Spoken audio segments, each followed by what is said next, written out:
Real quick, I just wanted to give a shout out to Trayvon Holloway. He gave me the idea for a Matt Ryan video, so definitely appreciate that. He gave me the idea on my Patreon. The link is in the description. It's only $1 a month. You get an extra film study every week. The film study I did this week was on Calvin Ridley, Matt Ryan's teammate, and then also there's a weekly power ranking show. Just $1. Feel free to check that out if you want, and if not, then we'll just get started on Matt Ryan. So yeah, I mean, I guess anytime quarterback who is considered very good goes through a couple losing seasons, everyone blames the quarterback, which in some instances is kind of fair, just given the fact that the quarterback gets all the credit when things go well. So, they're going to get more blame when things go poorly. Matt Ryan does not deserve blame. Matt Ryan is still playing good football.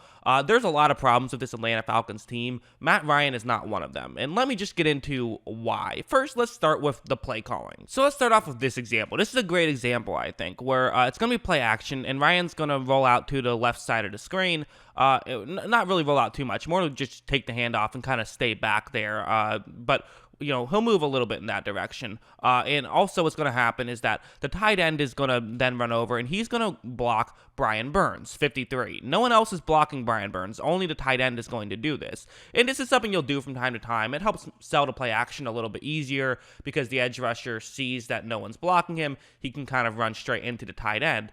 The reason why I don't love this, and the reason why I'm bringing it up, is because Brian Burns is a really fast player, and he is not the kind of guy you want to run this type of play with. You want to run this type of play with maybe a slower edge rusher. So, you can even just flip it and do it the other way around. Have your tight end be on the left side of the screen, or Ryan's right, and then just have it go the other way. But when you have either a defensive back, which there's also a defensive back on the other side, so flipping it here wouldn't have worked. This is just not the play that's going to work. And it's kind of it's something they should have known, I think, in this situation. As you see, once the play starts, Burns is able to run over. He gets the ball out of Matt Ryan's hands. Atlanta is luckily able to recover it for them, but, that definitely was not a great play for them. And one of the big problems with it is completely out of Matt Ryan's control. Now, you can sit here and say, hey, he has to step up in the pocket a little bit, and maybe he does, but at the same time, he shouldn't be getting in that situation. So that's a problem for me.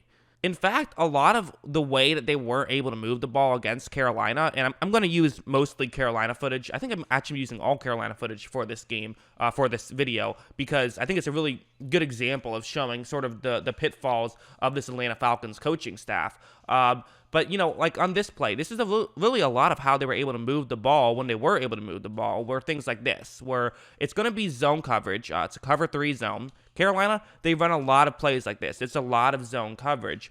They will mix it up, and they're very smart in when they choose to mix it up, but they do have a base scheme, and their base scheme is cover 3 zone. For Atlanta, this is the type of play that can work against cover 3, where you have a player sort of run over the middle, and the hope here is that he takes a Carolina player sort of out of the way. And then you can have another player sort of run in between the gap. And the idea is that, basically one Carolina player runs over the middle. This now widens the gap, makes things easier for Ryan to make a throw. And once this ball is snapped, you're noticing that it doesn't work out too well. Why? Well, because Carolina's smart about knowing when they should move over and when they shouldn't. They do a very good job of just being aware. That's what this Carolina defense is probably the best at. I do think this is a defense that isn't necessarily the most talented, but what they don't necessarily have in talent, they totally make up for in their IQ and their positioning, and positioning means so much in coverage. So now there is still an Atlanta player that Ryan can try and make a throw to, but it's just such a small window. And, this time it's hard to blame the coaching too much because this is really just a good, well-done play by Carolina. So I'm not blaming Dirk Cutter and the offensive coaching too much on this play. But at the same time, you see that this throw it's a tough throw to make. It could have been caught. It wasn't. So, again, it's just high degree of difficulty throws, even for, 10-yard gains. Sometimes even for 5-yard gains, you're having these hard difficulty throws to make. And it's so difficult for a quarterback to make. And I want to be clear, I can't completely exonerate Ryan of every single problem. He had a couple missed throws in this game. He's had a couple missed throws pretty much every game so far. Like on this one, it's going to be zone coverage. It's a zone blitz. There is going to be, basically the way this works is that you have 2 Atlanta players who are running deep, and there's only 1 Carolina player who is deep covering that zone. So basically the hope is that, no one notices this and you can get somebody open. That's actually what's going to end up happening. Ryan is going to have tight end open, but he isn't able to make the throw. It's just a bit high. And in fairness to Ryan, there was pressure in his face, so he had to get rid of the ball a little bit earlier than he wanted and kind of have to try and float it in, and he just missed it a little bit. That's one that he would probably like to have back, though. There was an opportunity for the throw to be made. He missed it. He had a couple other missed throws. I believe I saw one other bad missed throw and then another, not bad, but, what I would consider a missed throw. So he had a few. I think every quarterback in every game has some missed throws. I think that's nitpicky to say that this is a problem. But, I want to be fair. He did have some. So, I'll give you the information. You can make your opinion on it. However, I have to say, I can't remember the last time Matt Ryan has made so many oh my goodness type plays. And what I mean by that is I feel like for the most part, kind of the reason why Matt Ryan has not gotten the media attention he probably deserves over the years is because he's kind of a vanilla quarterback. He makes the right plays. He can throw the ball deep, but, he's not a gunslinger. He's not someone who's going to, juke out 7 defenders. He's just kind of an average quarterback who's just really good at quarterbacking. But I do feel like this year he's made a lot of really incredible plays that you don't see too often. Let's start off with this one where it's going to be a cover 3 zone. Atlanta has 2 players who are running over the middle.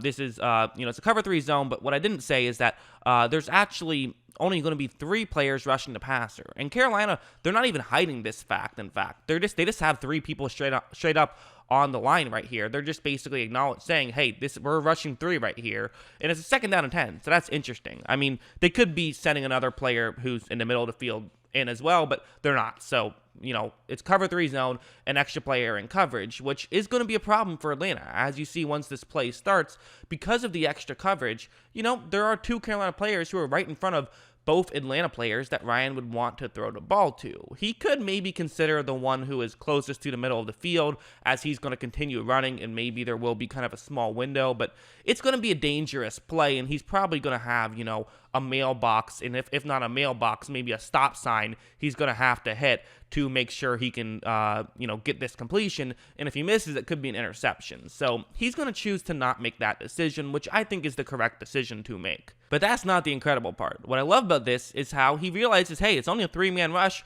I can run outside the pocket, try to get some time, extra time only helps the quarterback. So he runs outside the pocket, and eventually he is going to be able to find a receiver, and he just makes a great throw while on the run to Calvin Ridley. And I'm sorry, Falcons fans. I'm sure a Matt Ryan incredible on-the-run throw to hit a receiver who makes an incredible sideline catch might bring back some nightmares for you guys, but very good play, and he does have a tendency of doing that. This one's another incredible one where same coverage, only 3-man rush, so there's 8 people in coverage. It's cover 3. There is a receiver running a route that, again, this type of route does work well against zone coverage for the most part, like especially like a cover 2 where there's only 2 players deep. But at the same time, part of what makes it difficult is the fact that there's an extra player in coverage. So all of these gaps are way smaller. And oftentimes, again, like I said, they kind of it's almost like you have to hit a stop sign 20 yards down the field. And if you miss, it could potentially be an interception. So these are very dangerous plays. This time, Ryan is going to make this throw. But watch how he takes the snap. He's going to make a deep throw down the field. And it's just a perfect throw for a completion. I mean, that's just an incredible play by Ryan. And again, I don't know how many other quarterbacks in the league make that throw. Not a lot. I mean, that's a really difficult throw to make.